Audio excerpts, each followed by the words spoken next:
नमस्कार दोस्तों, आज की इस वीडियो में हमारा टॉपिक है सीटेट एग्जाम। तो अगर आप सीटेट एग्जाम के बारे में इन्फॉर्मेशन चाहते हैं तो आज के इस वीडियो को लास्ट तक जरूर देखिएगा। आपको स्टेप बाय स्टेप सारी इन्फॉर्मेशन आपको मिलेगी, तो आप पूरी वीडियो से लास्ट तक जरूर बने रहिएगा। गाइस, मैं अशोक सिंह और आप देख रहे हैं अलग क्लासेस। चलिए वीडियो को शुरू करते हैं। हमेशा अपडेट रहने के लिए सब्सक्राइब करें और फिर बेल आइकॉन पर क्लिक करें। तो बेसिकली जो सीटेट एग्जाम होता है इसका फुल फॉर्म होता है सेंट्रल टीचर एलिजिबिलिटी टेस्ट।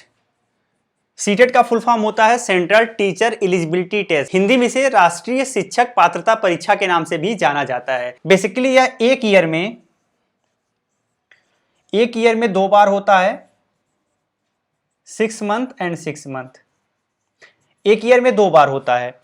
अब अगर आप इसे एक बार पास कर लेते हैं तो फिर आपको दोबारा देने की कोई जरूरत नहीं है। आप देना चाहें तो दे सकते हैं, बट दोबारा देने की कोई खास जरूरत नहीं है, क्योंकि सीटेट में आपका कितना नंबर आया ये किसी भी एग्जाम में नहीं मांगा जाता। सिर्फ सीटेट को अगर आपने पास कर लिया है तो आप किसी भी टीचिंग एग्जाम में अप्लाई कर सकते हैं। तो अगर आप सीटेट पास कर लिए हैं तो आप चाहें तो इसे फिर से कभी नहीं दें, कोई दिक्कत नहीं है। ठीक है, पहले क्या था कि इसमें 7 ईयर इसका सर्टिफिकेट वैलिड होता था। अब इसे क्या कर दिया गया है, अब इसे लाइफ टाइम कर दिया गया है। तो अब ये लाइफ टाइम वैलिड है, ये चीज आपको ध्यान रखना है।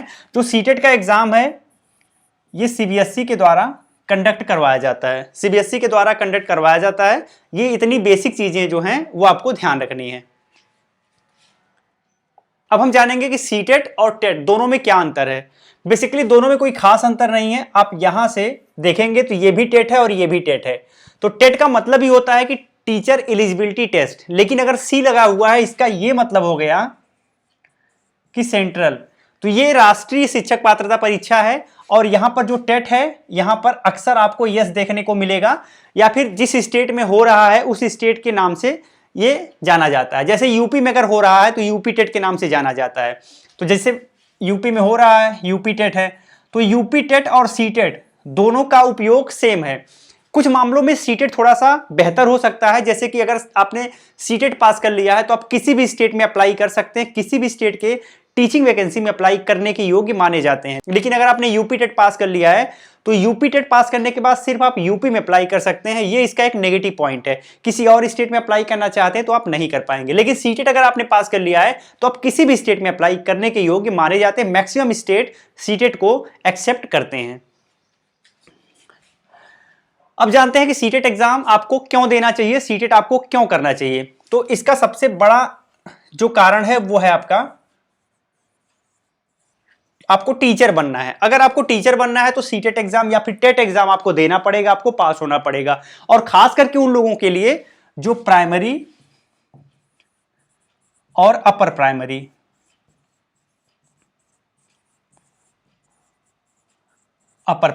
जो प्राइमरी और अपर प्राइमरी टीचर बनने के लिए देख रहे हैं उनके लिए तो आपको टेट एग्जाम या फिर सीटेट एग्जाम देना ही पड़ेगा। अभी अगर हाल फिलहाल की बात करें तो अभी सीटेट एग्जाम हो सकता है कि आगे से आपको 2 और फेज में देखने को मिले, जिसमें अगर आप टीजीटी देना चाहते हैं या फिर आप पीजीटी देना चाहते हैं तो भी आपको सीटेट एग्जाम देखने को मिलेगा। सीटेट एग्जाम में 2 पेपर और इंक्लूड होगा, पेपर 3 एंड पेपर 4, जो कि टीजीटी और पीजीटी के लिए है। अगर हम बिहार को देखें तो बिहार में अभी भी टीजीटी और पीजीटी के लिए बिहार स्पेशल एग्जाम करवाता है और उसके बेसिस पे ही एंट्री लेता है। अभी यूपी में नहीं है। यूपी में आप किसी भी पात्रता परीक्षा के बगैर वैकेंसी में अप्लाई कर सकते हैं, लेकिन फ्यूचर में हो सकता है कि यूपी में भी लागू हो जाए।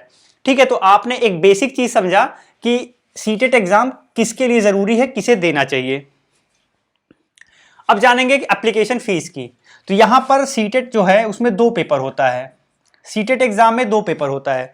सीटेट एग्जाम में जो 2 पेपर होता है, पहला पेपर होता है और दूसरा। जो पहला पेपर होता है आपको प्राइमरी के लिए और दूसरा जो होता है वो होता है अपर प्राइमरी के लिए। ये चीज आपको ध्यान रखना है। ठीक है, पहला पेपर अगर आप अप्लाई करना चाहते हैं, आप जनरल हैं या फिर ओबीसी हैं, तो आपको 1000 रुपए एप्लीकेशन फीस देना पड़ेगा पहले पेपर के लिए। अगर आप रिजर्व कैटेगरी में आते हैं, जैसे अगर आप एससी हैं, एसटी हैं या फिर पीएच हैं, तो आपको 500 रुपए देना पड़ेगा। अगर आप दूसरा पेपर भी अप्लाई करना चाहते हैं, यानी दोनों पेपर अगर आप अप्लाई करना चाहते हैं, तो ये फीस आपकी बढ़ जाएगी और ये 1200 रुपए हो जाएगी। ठीक है। और यहाँ पे जो SC ST की फीस है ये भी आपकी बढ़ जाएगी और ये 600 रुपये हो जाएगी। तो इस तरीके से एप्लीकेशन फीस आपसे चार्ज किया जाता है सीटेट एग्जाम के लिए। अब हम एज क्राइटेरिया की बात करते हैं। तो अगर आप सीटेट एग्जाम में अप्लाई करना चाहते हैं, अगर आप बेसिक एलिजिबिलिटी क्राइटेरिया को फुलफिल करते हैं तो कुछ भी आपकी एज हो कोई दिक्कत नहीं है, आप इसमें अप्लाई कर सकते हैं। तो एज को लेके आपको परेशान होने की कोई जरूरत नहीं है। तो अब जान लेते हैं कि क्या बेसिक एजुकेशनल क्वालिफिकेशन या फिर क्या बेसिक एलिजिबिलिटी क्राइटेरिया है अगर आप प्राइमरी के लिए अप्लाई करना चाहते हैं। तो अगर आप प्राइमरी के लिए अप्लाई करना चाहते हैं आपको 10+2 पास होना चाहिए 50% मार्क्स के साथ। अगर आप अनरिजर्व कैटेगरी में आते हैं, तो अगर आप रिजर्व कैटेगरी में आते हैं 5% आपको डिस्काउंट मिल जाता है। इसके साथ आपको डीएलएड पास होना चाहिए, या फिर आपने डीएलएड स्पेशल किया हुआ हो, या फिर आपने बीएलएड किया हुआ हो, तो आप इसे अप्लाई कर सकते हैं। इसके साथ अगर इनमें से नहीं है तो अगर आपने ग्रेजुएशन किया हुआ है, 50% मार्क्स के साथ अनरिजर्व कैटेगरी के लिए, रिजर्व कैटेगरी में है तो यहाँ पे 5% डिस्काउंट है, और साथ में आपने डीएलएड किया हुआ है तो आप इसे अप्लाई कर सकते हैं। तो ये हमने प्राइमरी के लिए देख लिया। चलिए अपर प्राइमरी के लिए देख लेते हैं। तो अपर प्राइमरी के लिए अगर आप अप्लाई करना चाहते हैं आपका ग्रेजुएशन होना चाहिए 50% मार्क्स के साथ, एंड साथ में आपके पास बीएड होना चाहिए, या फिर आपने डीएलएड किया हुआ हो। ठीक है, डीएलएड किया हुआ हो तो आप इसे अप्लाई कर सकते हैं। या फिर आपने अगर ये नहीं है तो आपने अगर 10+2 आप पास हैं 50% मार्क्स के साथ, अगर आप रिजर्व कैटेगरी में आएंगे तो 5% आपको डिस्काउंट मिल जाएगा। तो अगर 10+2 पास हैं, साथ में आपने बीएलएड किया हुआ है या फिर बीए एड किया हुआ है या फिर बीएससी बीएड किया हुआ है, तो आप इसे अप्लाई कर सकते हैं। इनके साथ अगर आपने ग्रेजुएशन के साथ आपने बीएड एमएड किया हुआ है तो भी अप्लाई कर सकते हैं। तो इस तरीके से ये एलिजिबिलिटी क्राइटेरिया अगर आप फुलफिल करते हैं तो आप सीटेट में अप्लाई कर सकते हैं, सीटेट में अप्लाई करने के योग्य माने जाएंगे। अब हम एग्जाम टाइम और ड्यूरेशन की बात कर लेते हैं। तो सीटेट जो एग्जाम होता है इसमें 2 पेपर होता है, पेपर फर्स्ट और पेपर सेकंड। इस बार जो एग्जाम हुआ था उसमें पेपर सेकंड आपका मॉर्निंग शिफ्ट में था और ये आपका इवनिंग शिफ्ट में था। ये आपका इवनिंग शिफ्ट में था। जो आपका पेपर फर्स्ट होता है वो होता है प्राइमरी के लिए, और जो पेपर सेकंड होता है ये होता है अपर प्राइमरी के लिए। ठीक है, ये चीज आपको ध्यान रखना है। यहां पर जो एग्जाम होता है उसके एग्जाम पैटर्न को आगे हम डिस्कस करेंगे तो आपको बताएंगे कि कितना टाइम मिलता है। तो एक ही दिन में आपको दोनों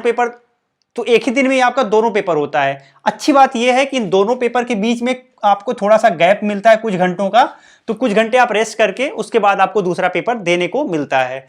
ठीक है, और अभी तक जो एग्जाम हो रहा है वो ऑफलाइन हो रहा है, ऑनलाइन नहीं हो रहा है। फ्यूचर में हो सकता है कि एग्जाम ऑनलाइन आपसे लिया जाए।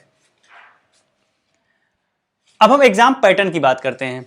तो एग्जाम पैटर्न में भी सबसे पहले आपको प्राइमरी के लिए देखना है और इसके बाद आपको अपर प्राइमरी के लिए देखना होगा। ठीक है, तो यहां पे हम थोड़ा सा एग्जाम पैटर्न को समझ लेते हैं। तो एग्जाम पैटर्न में जो सबसे पहला पेपर होता है वो होता है CDP, child development and pedagogy. इससे 30 क्वेश्चन पूछे जाते हैं और 30 मार्क्स के होते हैं। टाइम भी आपका 30 मिनट का होता है। इसके साथ जो आपका अगला सेक्शन है वो है लैंग्वेज का। इसके बाद जो आपका ऑप्शन है, उसके बाद जो आपका सब्जेक्ट है वो भी है लैंग्वेज का। यहाँ पे लैंग्वेज फर्स्ट है और यहाँ पे लैंग्वेज सेकंड है, यानी 2 लैंग्वेज आपको लेना पड़ता है। अगर आपने लैंग्वेज फर्स्ट में हिंदी ले लिया है तो लैंग्वेज सेकंड में आपके पास ऑप्शन होता है इंग्लिश, संस्कृत, उर्दू में से कोई भी आप एक ले सकते हैं। अगर आपने इसमें इंग्लिश ले लिया है तो आप हिंदी, उर्दू, संस्कृत में से कोई भी एक ले सकते हैं। तो आपको 2 लैंग्वेज लेना पड़ेगा। इन दोनों लैंग्वेज के साथ आपका इसमें मैथमेटिक्स होता है और लास्ट आपका इन्वायरमेंट होता है। एक चीज आपको ध्यान रखना है कि इन सारे सेक्शन में पेडागोजी ज्यादा रहता है, यानी कि अगर आपका लैंग्वेज है तो लैंग्वेज में भी आपको मैक्सिमम पेडागोजी, लगभग 15 से 20 क्वेश्चन आपका पेडागोजिकल मिलेगा, इसमें भी 15 से 20 क्वेश्चन आपका पेडागोजिकल मिलेगा। इस टाइप में मैथमेटिक्स से भी पेडागोजिकल मिलता है और इन्वायरमेंटल स्टडी जो है उससे भी पेडागोजिकल ही मिलता है। ठीक है, सारे सेक्शन से 30-30 क्वेश्चन पूछे जाते हैं, सारे सेक्शन से 30-30 क्वेश्चन पूछे जाते हैं और 30-30 मार्क्स के होते हैं, 30-30 मार्क्स के होते हैं और यहाँ पे टाइम भी 30-30 मिनट होता है। इस हिसाब से अगर देखा जाए तो 150 क्वेश्चन पूछे जाते हैं, 150 मार्क्स के होते हैं और 150 मिनट का आपके पास टाइम होता है। ठीक है, तो 150 क्वेश्चन, 150 नंबर के, 150 मिनट का टाइम होता है। यह आपका प्राइमरी के लिए हमने पेपर फर्स्ट की बात कर ली। अब हम बात करते हैं पेपर सेकंड की। पेपर सेकंड, ठीक है, इसको देख लेते हैं। यहां पर 4 सेक्शन होते हैं। पेपर फर्स्ट में आपसे 5 सब्जेक्ट पूछा जाता है, पेपर सेकंड में आपके 4 सेक्शन होते हैं, लेकिन सब्जेक्ट यहां पर आपके स्ट्रीम के हिसाब से डिफाइन होता है। आगे हम समझते हैं, आपको अच्छे से समझ में आ जाएगा। यहां पर भी आपका पहला होता है CDP, 30 क्वेश्चन यहां पर भी होते हैं, 30 नंबर के होते हैं और 30 मिनट का टाइम होता है। दूसरा यहां पर भी आपका आता है लैंग्वेज, यहां पर 30 क्वेश्चन होंगे, 30 मार्क्स के होंगे और 30 मिनट का टाइम होगा। इसके बाद फिर आपका आएगा लैंग्वेज, यहां से भी 30 क्वेश्चन होंगे, 30 मार्क्स के होंगे और 30 मिनट का टाइम होगा। ठीक है, अब आपका जो आखिरी सेक्शन बचता है वो आता है आपके साइंस या फिर आर्ट स्ट्रीम के हिसाब से। मान लीजिए आपकी स्ट्रीम जो है साइंस है और यहां पे आपकी आर्ट है। साइंस का मतलब ये हो गया कि ग्रेजुएशन में आपने साइंस लिया था और आर्ट का मतलब ये हो गया कि ग्रेजुएशन में आपने BA किया हुआ था। अगर आपने साइंस लिया है तो आपसे मैथ और प्लस साइंस, इस तरीके से 60 क्वेश्चन पूछा जाएगा दोनों मिला के। और अगर आपने आर्ट लिया है तो आपका सोशल से 60 क्वेश्चन पूछा जाएगा। तो इस हिसाब से इसमें भी आपके 150 क्वेश्चन हो जाएंगे, 150 मार्क्स के होंगे और 150 मिनट का टाइम होगा। तो ये हमने बात कर ली एग्जाम पैटर्न की, सीटेट के पेपर सेकंड की। तो आप दोनों एग्जाम पैटर्न को अच्छे तरीके से समझ गए होंगे। अब बात करेंगे सर्टिफिकेट वैलिडिटी की। तो जैसा मैंने आपको स्टार्टिंग में ही बता दिया, जो सीटेट का अब आपको एग्जाम होता है और उसके द्वारा जो सर्टिफिकेट मिलता है वो लाइफ टाइम वैलिड होता है। ये चीज आपको ध्यान रखना है, लाइफ टाइम वैलिड होता है, यानी एक बार आपको मेहनत करके सीटेट एग्जाम पास कर लेना है। अगर आप एक बार सीटेट एग्जाम पास कर लिए तो दोबारा आपको सीटेट एग्जाम पास करने की कोई जरूरत नहीं है। अभी किसी भी टीचिंग एग्जाम में सीटेट के मार्क्स को ऐड नहीं किया जाता है। फ्यूचर में अगर बदलाव होता है, सीटेट के मार्क्स को ऐड किया जाता है तो वो अलग बात है, लेकिन अभी तक सिर्फ आपको सीटेट पास होना चाहिए, ये चीज आपको ध्यान रखना है। पास होने के लिए कितना नंबर है ये हम देख लेते हैं। तो अगर आप अनरिजर्व कैटेगरी में आते हैं और अगर आप रिजर्व कैटेगरी में आते हैं, ठीक है, ये चीज आपको ध्यान रखना है। तो अगर आप अनरिजर्व में आते हैं तो आपको 60% नंबर चाहिए और अगर आप रिजर्व कैटेगरी में आते हैं तो 55% मार्क्स आपको चाहिए पास करने के लिए। इसका मतलब ये हो गया कि अगर आप पास करना चाहते हैं तो अनरिजर्व कैटेगरी में आते हैं तो 150 में से अगर आप 90 नंबर पा गए हैं तो आप इसको पास कर गए हैं।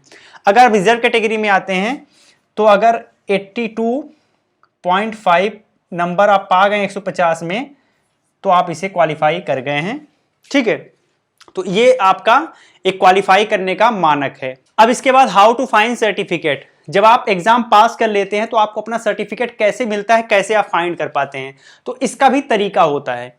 जैसे आप पास हो गए, सपोज करिए आप पास हो गए, तो रिजल्ट आने के लगभग 15 से 20 दिन में, रिजल्ट आने के 15 से 20 दिन में आपको अपना डिजी लॉकर ओपन करना है। डिजी लॉकर ओपन करना है और यहां पर आपका सर्टिफिकेट मिल जाएगा, यहां पर आपका सर्टिफिकेट मिल जाएगा। अब बहुत लोगों को हो सकता है पता ही ना हो कि डिजी लॉकर क्या है। तो डिजी लॉकर गवर्नमेंट की एक सर्विस है जिसमें आप अपने सर्टिफिकेट को सेव करके रख सकते हैं और बहुत सारे सर्टिफिकेट तो ऑटोमेटिक आप उसमें डाटा एंटर करेंगे और सर्टिफिकेट आपके आ जाएंगे। तो डिजी लॉकर आप गूगल प्ले स्टोर से डाउनलोड कर लीजिएगा। डाउनलोड करने के बाद आपको अपने आधार कार्ड से रजिस्ट्रेशन करना है। रजिस्ट्रेशन कंप्लीट करने के बाद फाइनली आपका सर्टिफिकेट जैसे आपके डिजी लॉकर पर भेजा जाएगा, आप वहां पे देख सकते हैं। तो ये तरीका होता है सर्टिफिकेट प्राप्त करने का। पहले आपको बाई कोरियर भेजा जाता था, बट अब डिजी लॉकर पे ही मिलता है। अब हम बात करेंगे कि सीटेट का कोई ऑप्शन भी है क्या आपके पास। अगर आप सीटेट एग्जाम नहीं देना चाहते हैं तो आपके पास क्या ऑप्शन है। तो सीटेट एग्जाम अगर आप नहीं देना चाहते हैं तो आपके पास सिर्फ एक ऑप्शन है, स्टेट टेट। इसको मैं कैपिटल लिख दूं, स्टेट टेट एग्जाम। ठीक है, तो अगर आप सीटेट नहीं देना चाहते हैं तो आपको स्टेट टेट एग्जाम देना पड़ेगा। सेम जैसा उपयोग आप इसका करेंगे उसी हिसाब से इसका उपयोग कर सकते हैं। बट स्टेट टेट देने का नुकसान आपको ये होगा कि आप हर स्टेट के लिए अलग अलग टेट एग्जाम आपको देना पड़ेगा। तो उससे ज्यादा बेटर है आप सीटेट एग्जाम दीजिए और एक सर्टिफिकेट प्राप्त करके, एक बार सीटेट पास करके आप हर जगह उपयोग कर सकते हैं। अब सीटेट के बाद आपको क्या अपॉर्चुनिटीज मिलती है ये हम देख लेते हैं। तो पहली तो ये है कि अगर आपने सीटेट पास कर लिया है तो प्राइमरी टीचर के लिए जो भी वैकेंसीज आएंगी, जो भी वैकेंसी आएगी उसमें आप अप्लाई कर सकते हैं। अपर प्राइमरी के लिए जो वैकेंसीज आएंगी उसमें भी आप अप्लाई कर सकते हैं। किसी प्राइवेट स्कूल में आप टीच कर सकते हैं। ठीक है, इसके साथ आप कोचिंग, ट्यूशन पढ़ाने के योग्य हैं। तो ये सारी अपॉर्चुनिटीज आपको मिलती हैं अगर आप सीटेट एग्जाम पास कर लेते हैं, सीटेट का पेपर पास कर लेते हैं। तो इस तरीके से हमने अपने सारे पॉइंट को कवर कर लिया है, अब कोई पॉइंट बचा नहीं है। तो उम्मीद करते हैं वीडियो में आपको काफी इंफॉर्मेशन मिली होगी। वीडियो आपको कैसी लगी कमेंट में लिख के जरूर बताइएगा। अच्छी लगी हो तो लाइक एंड शेयर जरूर करिएगा। फिर मिलते हैं किसी और वीडियो में, तब तक के लिए जय हिंद।